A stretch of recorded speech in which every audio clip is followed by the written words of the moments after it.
Je vais faire une petite mise au point à propos de l'enlèvement de l'Église.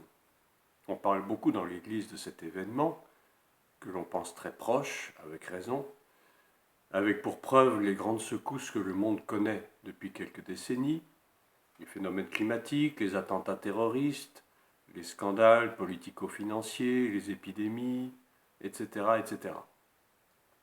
Oui, l'enlèvement de l'Église est une réalité. Et la Bible, la parole de Dieu, nous le confirme. Si je lis par exemple dans le livre de 1 Thessaloniciens, au chapitre 4, à partir du verset 15, voici ce que l'apôtre Paul écrit. Voici en effet ce que nous vous déclarons d'après la parole du Seigneur. Nous, les vivants, restés pour l'avènement du Seigneur, nous ne devancerons pas ceux qui sont morts, car le Seigneur lui-même a un signal donné, à la voix d'un archange et au son de la trompette de Dieu, descendra du ciel, et les morts en Christ ressusciteront premièrement. Ensuite, nous, les vivants qui serons restés, nous serons tous ensemble enlevés avec lui sur des nuées, sur des nuées, à la rencontre du Seigneur dans les airs, et ainsi nous serons toujours avec le Seigneur.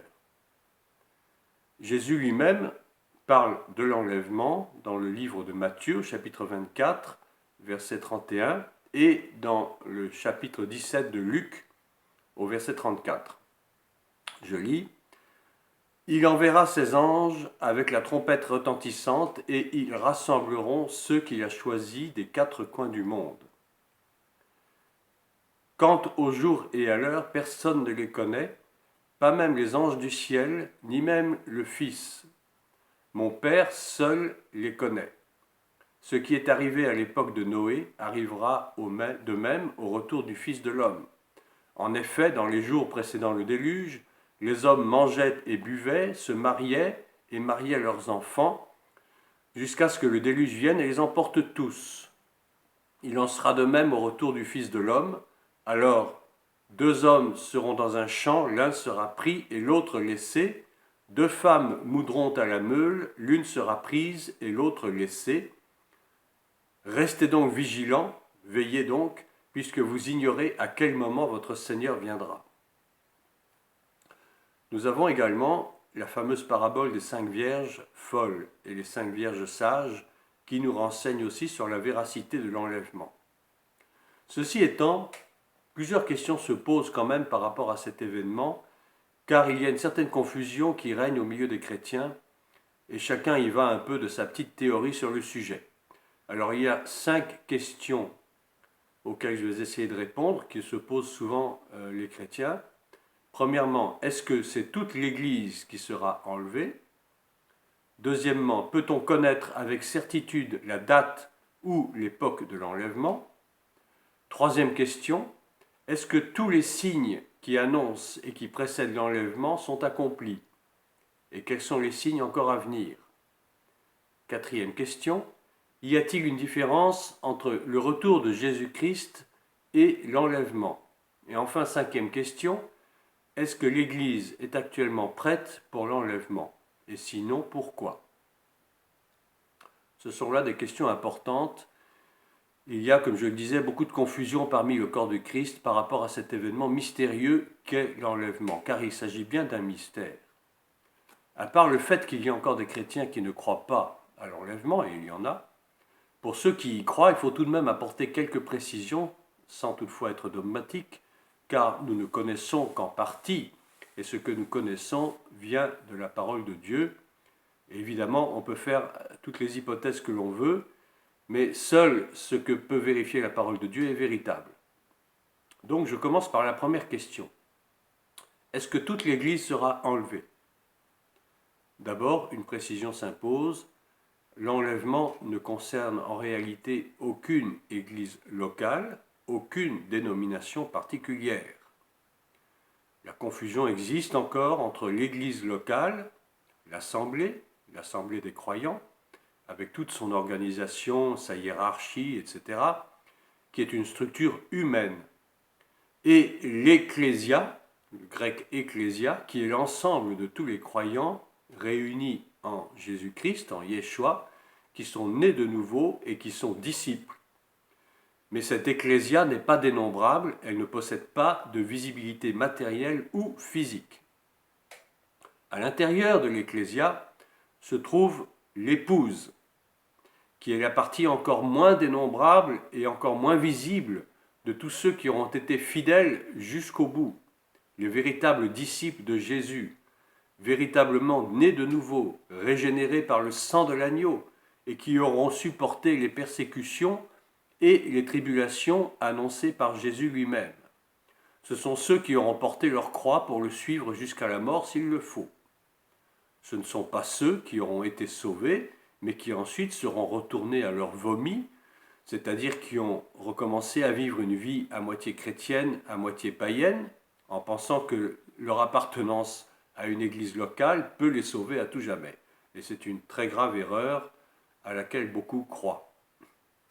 Cette épouse, qui, comme le dit la parole, doit être irréprochable, c'est-à-dire sans tache ni ride ni rien de semblable, eh bien, on les retrouve dans l'histoire des 5 vierges sages qui se sont préparées au retour de l'époux, en vivant dans la sanctification, en ayant supporté les persécutions. Ces 5 vierges sages seront au rendez-vous pour la venue de l'époux. Remarquez que les 5 autres vierges, que l'on qualifie de folles, font aussi partie de l'Église. Ceci nous prouve donc que ce n'est pas toute l'Église qui sera enlevée, mais seulement ceux qui se seront préparés. C'est donc elle, l'épouse, qui sera enlevée et pas les autres. Deuxième question, peut-on connaître avec certitude la date ou l'époque de l'enlèvement? Eh bien, je dirais tout de suite, certainement pas, mais on peut cependant discerner les temps et la saison. Beaucoup ont essayé d'avancer des dates précises, mais Jésus lui-même a contredit cela, comme il le dit en Matthieu 24. Je lis donc Matthieu 24, « Quant au jour et à l'heure, personne ne les connaît, pas même les anges du ciel, ni même le Fils. Mon Père seul les connaît. » Donc Jésus lui-même ne connaît pas la date. Alors à plus forte raison, nous qui sommes des êtres humains, même si nous sommes les plus grands pasteurs du monde, nous ne pouvons faire aucune hypothèse précise et sérieuse sur la date de l'enlèvement. Prédire des supposées dates relèverait plutôt de la divination, ce qui est absolument interdit par Dieu et qui ne fait qu'aggraver en plus la confusion dans l'esprit des chrétiens qui sont déjà bien confus à ce sujet. Que nous dit donc la Bible sur cette question? Eh bien, la réponse nous est donnée par l'apôtre Paul en 1 Corinthiens chapitre 15, verset 51. Voici ce qu'il nous dit. « Voici, je vous dis un mystère, nous ne mourrons pas tous, mais tous nous serons transformés en un instant, en un clin d'œil, au son de la dernière trompette. La trompette sonnera, alors les morts ressusciteront incorruptibles, et nous serons transformés. » Paul parle ici d'une dernière trompette. Ceci sous-entend qu'il y en aura eu d'autres avant. Mais lesquelles? Alors s'agit-il des 7 trompettes dont parle l'Apocalypse au chapitre 8 ou encore d'autres trompettes? Il y a là aussi encore plusieurs hypothèses là-dessus. Les 7 trompettes en fait dont parle l'Apocalypse 8 ont une signification particulière par rapport aux fléaux qui vont frapper la terre avant le retour du Seigneur et son règne de 1000 ans, le millénium. Quand Paul parle de la dernière trompette, il n'avait pas en fait connaissance du récit d'Apocalypse qui a été écrit à peu près 40 ans après sa mort, et donc il ignorait complètement l'existence des 7 trompettes qui sont décrites dans la vision que l'apôtre Jean rapporte. D'autres données bibliques peuvent éventuellement nous éclairer, notamment la fête des trompettes, à Rosh Hashanah, qui fait partie des 7 grandes fêtes de l'Éternel et qui a lieu, selon le calendrier hébraïque lunaire, au mois de Tishri, c'est-à-dire entre septembre et octobre, de notre calendrier solaire. On peut éventuellement penser que l'enlèvement pourrait se produire dans cet intervalle de temps. Enfin, diverses théories et polémiques existent par rapport à la période de l'enlèvement dans l'Église. Est-ce que l'enlèvement aura lieu avant, pendant ou après la grande tribulation? Personnellement, je ne me prononcerai pas sur ce sujet, mais ce qui est sûr et certain, c'est ce que nous dit l'apôtre Paul en 2 Thessaloniciens 2. Et je lis ce chapitre important. En ce qui concerne le retour de notre Seigneur Jésus-Christ et notre rassemblement auprès de lui, nous vous le demandons, frères et sœurs, ne vous laissez pas facilement ébranler dans votre bon sens, ni troubler par une révélation, par une parole ou par une lettre qui semblerait venir de nous, comme si le jour du Seigneur était déjà là. Que personne ne vous trompe d'aucune manière. En effet, et là je souligne, il faut que l'apostasie arrive d'abord et qu'apparaisse l'homme du péché, le fils de la perdition, l'adversaire qui s'élève contre tout ce qu'on appelle Dieu ou qu'on adore. Il va jusqu'à s'asseoir dans le temple de Dieu en se proclamant lui-même Dieu. Donc c'est clair, il faut que l'apostasie arrive d'abord et que paraisse l'homme du péché.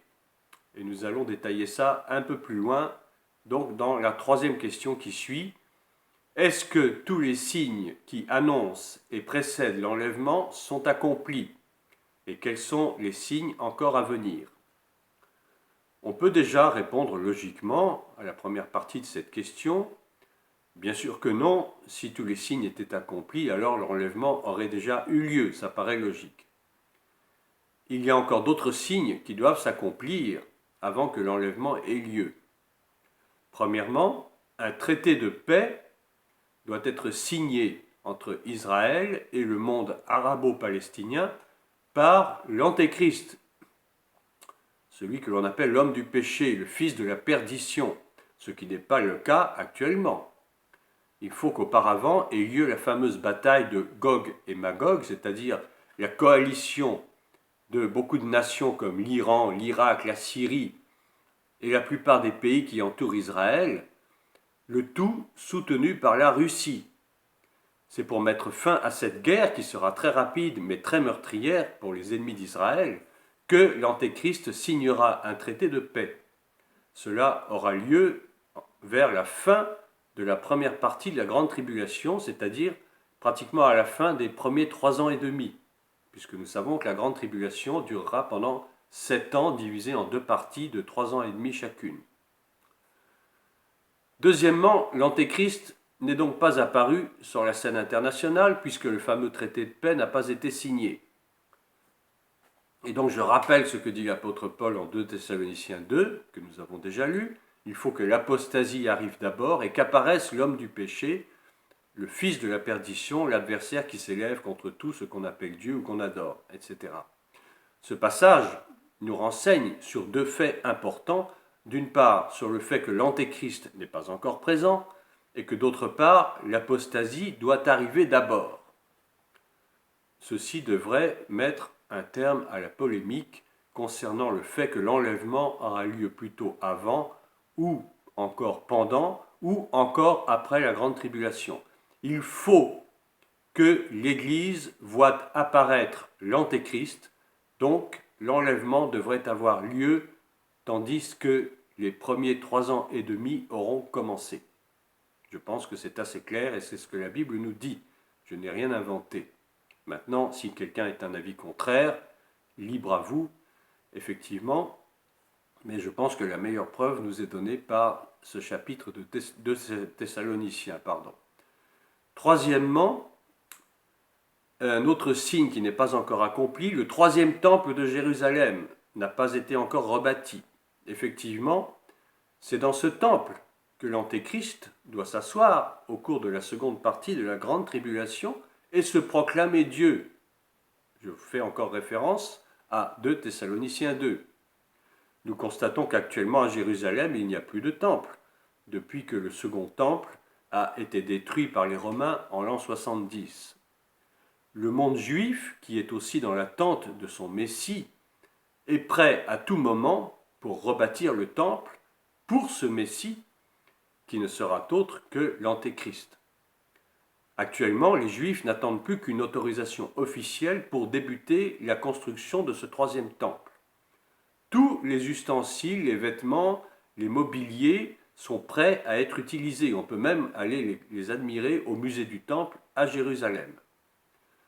À cela s'ajoute le fait que l'esplanade du temple, qui est le lieu pressenti donc pour cette construction du troisième temple, est toujours sous mandat arabo-palestinien, avec tous les conflits et les oppositions que cela suscite. On l'a encore vu dernièrement aux actualités. Quatrième signe, l'Alia, c'est-à-dire le retour des Juifs d'exil parmi les nations. C'est là un des signes majeurs qui doit précéder l'enlèvement et qui n'est pas encore totalement accompli, bien qu'ayant débuté depuis déjà un certain temps, en tout cas d'une façon tangible, depuis la proclamation de l'État d'Israël en mai 1948. Et actuellement, de plus en plus de Juifs désirent retourner dans leur Israël natal, comme s'ils se sentaient irrésistiblement attirés vers la terre de leurs ancêtres. Enfin, un cinquième point, un cinquième signe qui n'est pas encore accompli, mais qui est quand même significatif, on observe un accroissement très net de l'antisémitisme et de l'antisionisme. Et c'est d'ailleurs en partie à cause de cela que beaucoup de Juifs ont choisi de regagner leur terre d'Israël en se sentant indésirables et rejetés de façon plus ou moins visible. La suite dans une seconde partie.